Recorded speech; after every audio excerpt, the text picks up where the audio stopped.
नमस्कार साथियों, कैसे हैं आप सभी साथियों। आज का टॉपिक बहुत ही इम्पोर्टेंट होने वाला है। आज हम लेकर आए हैं रेलवे एनटीपीसी और रेलवे ग्रुप डी के लिए प्रीवियस ईयर क्वेश्चन पेपर। साथियों, इसमें हमने लगभग सामान्य अध्ययन के 15,000 important previous year question paper लिए हैं, जो आपकी आगामी परीक्षा रेलवे एनटीपीसी और रेलवे ग्रुप डी के लिए अति महत्वपूर्ण होंगे। साथियों, रेलवे के द्वारा रेलवे एनटीपीसी की एग्जाम डेट निकाल दी गई है, जिसका पेपर 16 मार्च से स्टार्ट हो रहा है और यह पेपर 27 मार्च तक चलेगा।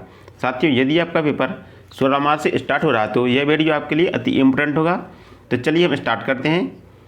साथियों, अभी तक हमने 587 क्वेश्चन डिस्कस कर लिए हैं, ठीक है। यदि आपने नहीं देखे हैं तो वीडियो की प्लेलिस्ट में जाकर आप देख सकते हैं। ये हमारा क्वेश्चन नंबर 588 है। साथियों, ये क्वेश्चन कहता है कि किस मुगल सम्राट को अंग्रेजों ने रंगून भेज दिया था। इसमें पूछा गया कि किस मुगल सम्राट को अंग्रेजों ने रंगून भेज दिया था। बहादुर शाह जफर, बहादुर शाह अहमद शाह, बहादुर शाह प्रथम या बहादुर शाह तृतीय, ठीक है। इसमें बताना है कि किस मुगल बादशाह को अंग्रेजों ने रंगून भेज दिया था। तो इसका राइट आंसर होगा ऑप्शन ए, बहादुर शाह जफर। बहादुर शाह जफर या बहादुर शाह द्वितीय, ठीक है, इसको अंग्रेजों ने रंगून भेज दिया था। साथियों, यदि हम बात करें इनके जन्म की, इनका जन्म कब हुआ था। इनका जन्म 24 अक्टूबर 1745 ईस्वी को हुआ था, ठीक है। इनका जन्म 24 अक्टूबर 1745 ईस्वी को हुआ था। ये दिल्ली के अंतिम मुगल सम्राट थे। ये दिल्ली के अंतिम मुगल सम्राट थे, ठीक है। इनका शासनकाल 1837 से 1857 तक था। कितना था? 1837 से 1857 तक इनका शासनकाल था। ये एक कवि, शायर और संगीतकार थे। कैसे थे? ये कवि थे, शायर थे और संगीतकार थे। इनकी मृत्यु 7 नवंबर, ठीक है, इनकी मृत्यु हुई 7 नवंबर 1862 ईस्वी को। इनकी मृत्यु 7 नवंबर 1862 ईस्वी को हुई थी। साथियों, 1857 की क्रांति में भाग लेने के कारण इन्हें रंगून भेज दिया गया, जहां इनकी 1862 ईस्वी में मृत्यु हो गई थी, ठीक है। 1857 की क्रांति में भाग लेने के कारण बहादुर शाह जफर को रंगून भेज दिया गया और जहां इनकी 1862 ईस्वी में मृत्यु हो गई थी। हमारा अगला क्वेश्चन, साथियों, ये रहा हमारा अगला क्वेश्चन। साथियों, ये क्वेश्चन कहता है कि भारत से मयूर सिंहासन कौन लेकर गया था। इससे पूछा गया कि भारत से मयूर सिंहासन कौन लेकर गया था।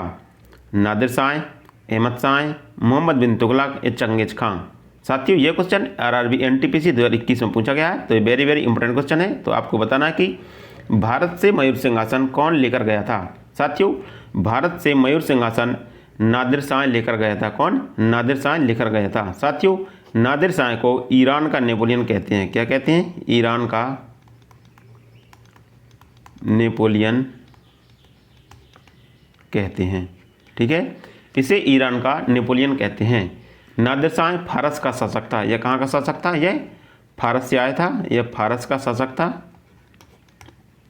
साथियों, इसने मोहम्मद शाह के शासनकाल में 1739 ईस्वी में, जो मुगल बादशाह थे मोहम्मद शाह, उनके शासनकाल में 1739 ईस्वी में भारत पर आक्रमण किया था, ठीक है। 1739 में भारत पर आक्रमण किया था। साथियों, मयूर सिंहासन का निर्माण शाहजहाँ के द्वारा कराया गया था। किसके द्वारा? जो मयूर सिंहासन है, इसका निर्माण शाहजहाँ के द्वारा कराया गया था, जिसको नादिर शाह भारत से ले गया था, ठीक है। चल, हमारा अगला क्वेश्चन है। साथियों, हमारा अगला क्वेश्चन कहता है कि नादिर शाह ने किस वर्ष में भारत पर हमला किया था और दिल्ली में लूटपाट की थी। इससे पूछा गया कि नादिर शाह ने भारत पर कब हमला किया था और दिल्ली में लूटपाट की थी। 1739 में, 1761 में, 1754 में या 1765 में। तो इसका राइट आंसर होगा 1739 ईस्वी में। साथियों, नादिर शाह ने दिल्ली पर या भारत पर आक्रमण किया था 1739 ईस्वी में और वह युद्ध में विजय हुआ और दिल्ली और भारत से मयूर सिंहासन ले गया था।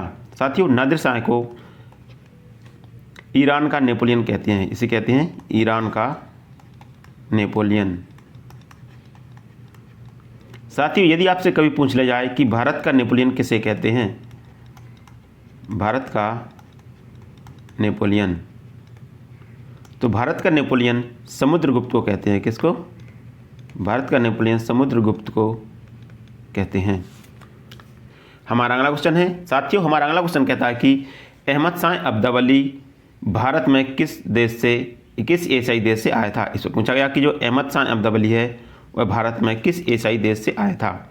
फारस, तुर्की, अफगानिस्तान या मंगोलिया। साथियों यह क्वेश्चन आरआरबी एनटीपीसी 2021 में पूछा गया है। तो आपको बताना है कि अहमद शाह अब्दावली भारत में किस एशियाई देश से आया था। साथियों इसका राइट आंसर होगा अफगानिस्तान।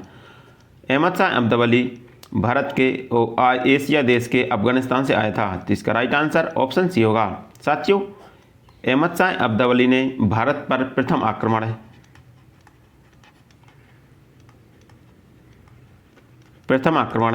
1748 ईस्वी में पंजाब पर किया था। 1748 ईस्वी में पंजाब पर किया था, जो असफल रहा। अहमद शाह अब्दावली ने दिल्ली पर विजय 1757 ईस्वी में पाई थी। ठीक है, इसने दिल्ली पर विजय 1757 ईस्वी में पाई थी। साथियों आपसे पूछ लिया जाए कि पानीपत का तृतीय युद्ध कब हुआ और किन किन के बीच हुआ था। तो पानीपत का तृतीय युद्ध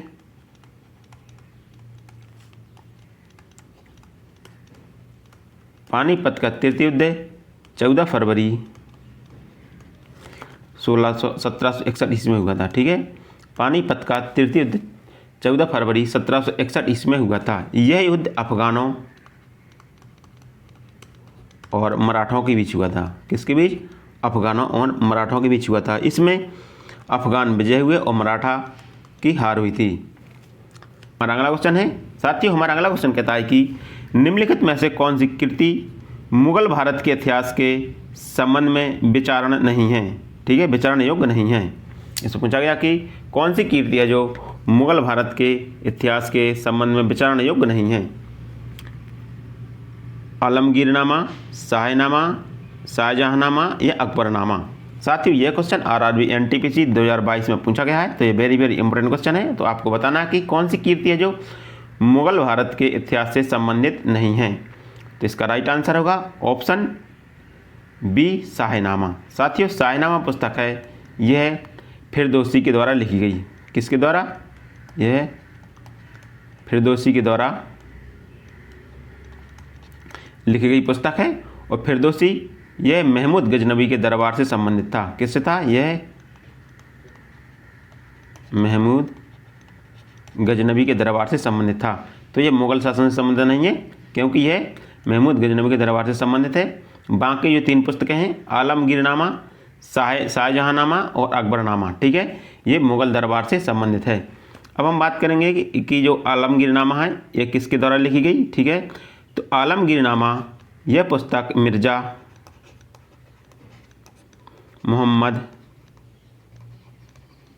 काजिम के द्वारा लिखी गई थी। किसके द्वारा? मिर्ज़ा मोहम्मद काजिम ने लिखी थी। ठीक है, और यह औरंगजेब से संबंधित है। किससे? यह औरंगजेब से संबंधित है।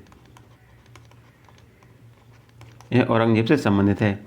इसके बाद है शाहजहांनामा। शाहजहांनामा पुस्तक है, यह इनायत खां के द्वारा लिखी गई। किसके द्वारा? यह इनायत खां के द्वारा लिखी गई पुस्तक है। इसके बाद है अकबरनामा। अकबरनामा है जो अकबरनामा, यह अबुल फजल के द्वारा लिखी गई। अबुल फजल के द्वारा लिखी गई पुस्तक है। हमारा अगला क्वेश्चन है साथियों, हमारा अगला क्वेश्चन कहता है कि अकबरनामा कितनी पुस्तकों में विभाजित है। इसमें पूछा गया कि जो अकबरनामा पुस्तक है ये कितनी पुस्तकों में विभाजित है। साथियों वेरी वेरी इंपॉर्टेंट क्वेश्चन है। आपको बताना है कि अकबरनामा है जो कितनी पुस्तकों में विभाजित है। 5 पुस्तकें, 4 पुस्तकें, 2 पुस्तकें या 3 पुस्तकें। साथियों यह क्वेश्चन आरआरबी एनटीपीसी 2022 में पूछा गया है। ठीक है, तो आपको बताना है कि जो अकबरनामा है जो कितनी पुस्तकों में विभाजित है। तो इसका राइट आंसर होगा ऑप्शन डी, 3 पुस्तकों में। साथियों अकबरनामा पुस्तक के लेखक अबुल फजल थे। इसके लेखक अबुल फजल थे और यह पुस्तक 3 पुस्तकों में विभाजित है।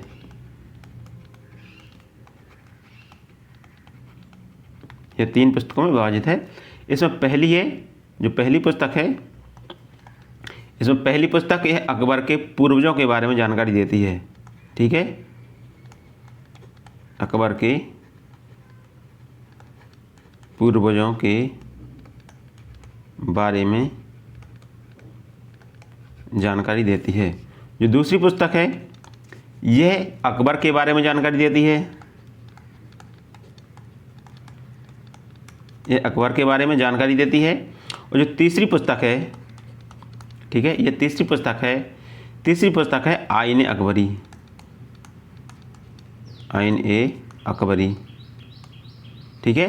तो जो अकबरनामा है 3 पुस्तकों में विभाजित है।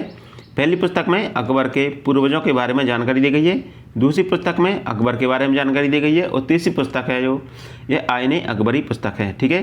साथियों, यदि आपसे पूछ लिया जाए कि जो अकबरनामा है यह वर्तमान समय में कहाँ पर संरक्षित की गई है, तो अकबरनामा वर्तमान समय में लंदन के एक संग्रहालय में संरक्षित की गई है। कहाँ पर? लंदन के संग्रहालय में संरक्षित की गई है, ठीक है।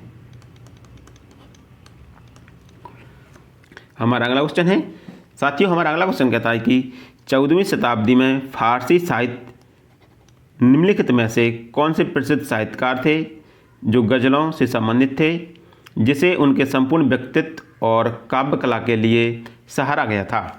मोहम्मद इकबाल, मिर्ज़ा गालिब, रूमी या हाफिज? साथियों, यह क्वेश्चन आरआरबी एनटीपीसी 2022 में पूछा गया है, तो आपको बताना है कि इसका राइट आंसर क्या होगा कि 14वीं शताब्दी में फारसी साहित्य का निम्नलिखित में से कौन सा प्रसिद्ध साहित्यकार था जो गज़लों से संबंधित था तथा उनके संपूर्ण व्यक्तित्व और काव्य कला के लिए सहारा गया था? तो इसका राइट आंसर होगा हाफिज। हाफिज थे जो उनकी काव्य कला और व्यक्तित्व के लिए सहारा गया था। तो इसका राइट आंसर ऑप्शन डी होगा। हमारा अगला क्वेश्चन है, साथियों हमारा अगला क्वेश्चन कहता है कि बाबर की आत्मकथा बाबरनामा किस भाषा में लिखी गई थी? इससे पूछा गया कि जो बाबर की आत्मकथा है बाबरनामा वो किस भाषा में लिखी गई थी? कुर्दी, पश्तो, उर्दू या तुर्की? साथियों, यह क्वेश्चन आरआरबी एनटीपीसी 2018 में पूछा गया है, ठीक है, 24 तारीख में पूछा गया। इसके बाद यह आरआरबी एएलपी और टेक्नीशियन 2018 में पूछा गया है।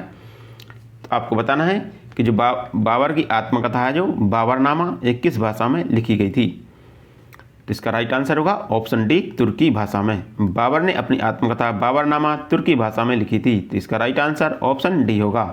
हमारा अगला क्वेश्चन है, साथियों हमारा अगला क्वेश्चन कहता है कि मध्यकाल में निम्नलिखित महाकाव्य पद्मावत के लेखक कौन थे? इसे पूछा गया कि मध्यकाल में लिखे गए महाकाव्य पद्मावत के लेखक कौन थे? तो पद्मावत के लेखक कौन थे? मुल्ला दाऊद, अबुल फजल इन मुबारक, मलिक मोहम्मद जायसी, अमीर खुसरो? साथियों, यह क्वेश्चन आरआरबी एनटीपीसी 2021 में पूछा गया है। तो आपको बताना है कि पद्मावत के लेखक कौन थे? तो पद्मावत के लेखक मलिक मोहम्मद जायसी थे। कौन थे? मलिक मोहम्मद जायसी थे जो पद्मावत के लेखक थे। तो इसका राइट आंसर ऑप्शन सी होगा। हमारा अगला क्वेश्चन है, साथियों हमारा अगला क्वेश्चन कहता है कि आईन ए अकबरी किसने लिखी थी? वह 16वीं शताब्दी का विस्तृत दस्तावेज है जिसमें सम्राट अकबर के अधीन मुगल साम्राज्य की प्रशासन व्यवस्था का विस्तृत वर्णन किया गया है। इससे पूछा गया कि आईन ए अकबरी पुस्तक के लेखक कौन हैं, ठीक है। तो आईन ए अकबरी पुस्तक के लेखक कौन है आपको बताना है। मुल्ला शाह, अब्दुल रहीम, अबुल फजल या हाजी इब्राहिम? तो इसका राइट आंसर होगा ऑप्शन सी, अबुल फजल। आईन ए अकबरी पुस्तक के लेखक अबुल फजल थे। साथियों, यह पुस्तक फारसी भाषा में लिखी गई थी। किस भाषा में? फारसी भाषा में लिखी गई थी और यह पुस्तक अबुल फजल के द्वारा लिखी गई पुस्तक है। साथियों, यदि आपसे पूछ ले जाए कि मुगलों की राजकीय भाषा क्या थी? मुगलों की राजकीय भाषा क्या थी? तो मुगलों की राजकीय भाषा फारसी थी। कौन सी थी? मुगलों की राजकीय भाषा फारसी थी, इसलिए यह पुस्तक फारसी भाषा में लिखी गई थी। हमारा अगला क्वेश्चन है, साथियों हमारा अगला क्वेश्चन कहता है कि हुमायूंनामा किसके द्वारा लिखी गई पुस्तक है? इससे पूछा गया कि हुमायूंनामा पुस्तक है जो किसके द्वारा लिखी गई है? गुलबदन बेगम, बाबर, अकबर, नूरजहां? तो आपको बताना है कि इसका राइट आंसर क्या होगा। तो हुमायूंनामा पुस्तक है जो गुलबदन बेगम के द्वारा लिखी गई पुस्तक है। तो इसका राइट आंसर ऑप्शन ए होगा। साथियों, ये गुलबदन बेगम यह हुमायूं की बहन थी। कौन सी थी? ये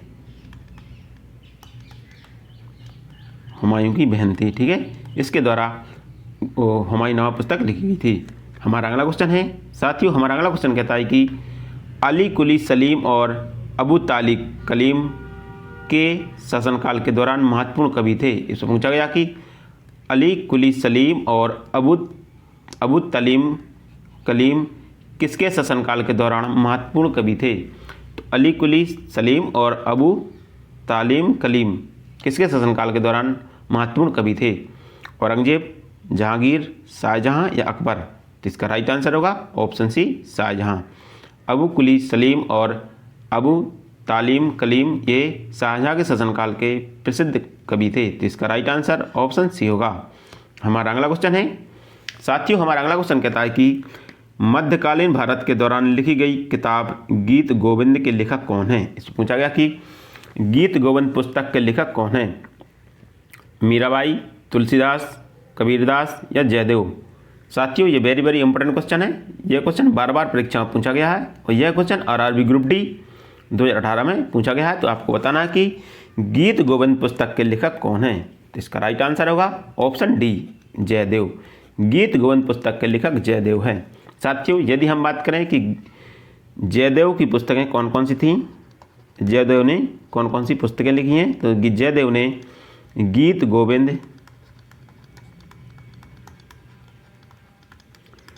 गोविंद और रति मंजरी, ठीक है, ये पुस्तकें जयदेव के द्वारा लिखी गई हैं। यदि हम बात करें तुलसीदास, ठीक है, कि तुलसीदास के द्वारा कौन सी पुस्तकें लिखी गई, तो तुलसीदास के द्वारा रामचरितमानस,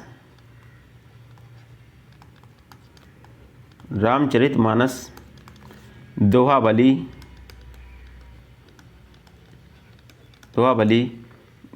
गीतावली, विनय पत्रिका,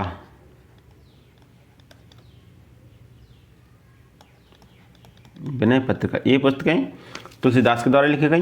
अब बात करें हम कबीरदास की, ठीक है, तो कबीरदास के द्वारा कौन कौन सी पुस्तकें लिखी गई, तो उनके द्वारा बीजक लिखी गई, जो प्रमुख हैं बीजक, ठीक है, इसमें शबद, साखी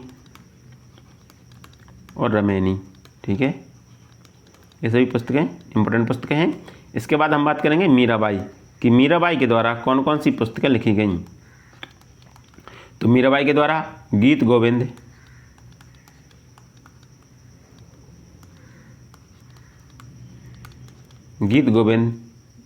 बट टीका लिखा गया था, ठीक है, गीत गोविंद बट टीका और राग गोविंद, ठीक है। सारी इंपॉर्टेंट पुस्तकें हैं, इनको आपको याद रखना है। चलते हैं अगले क्वेश्चन की तरफ। हमारा अगला क्वेश्चन है साथियों, हमारा अगला क्वेश्चन कहता है कि मध्यकाल में भारत आने वाले यात्रियों ने अपनी जीवनी लिखी और दरबारी कवियों ने अपने राजाओं की प्रशंसा के लिए कविताएं लिखी। इस साहित्य स्रोत को कहा जाता है। इसे पूछा गया कि मध्यकाल में भारत आने वाले यात्रियों ने अपनी जीवनी लिखी और दरबारी कवियों ने अपने राजाओं की प्रशंसा के लिए कविताएं लिखी, ठीक है। इस साहित्य स्रोत को क्या कहा जाता है। अभिलेख, इतिवृत्त, धर्मशास्त्र या कालक्रम।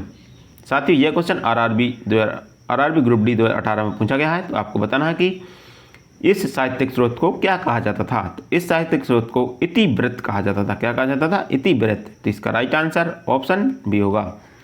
हमारा अगला क्वेश्चन है साथियों, हमारा अगला क्वेश्चन कहता है कि गोल गुम्बज राजा मोहम्मद आदिल शाह का मकबरा है, यह कहाँ का हिस्सा है या कहाँ पर स्थित है। आपको बताना है कि जो गोल गुम्बज है वह कहाँ पर स्थित है। बुंदेलखंड, भरतपुर, पानीपत या बीजापुर। तो इसका राइट आंसर होगा बीजापुर। जो गोल गुम्बज है ये बीजापुर में स्थित है। तो इसका राइट आंसर ऑप्शन डी होगा।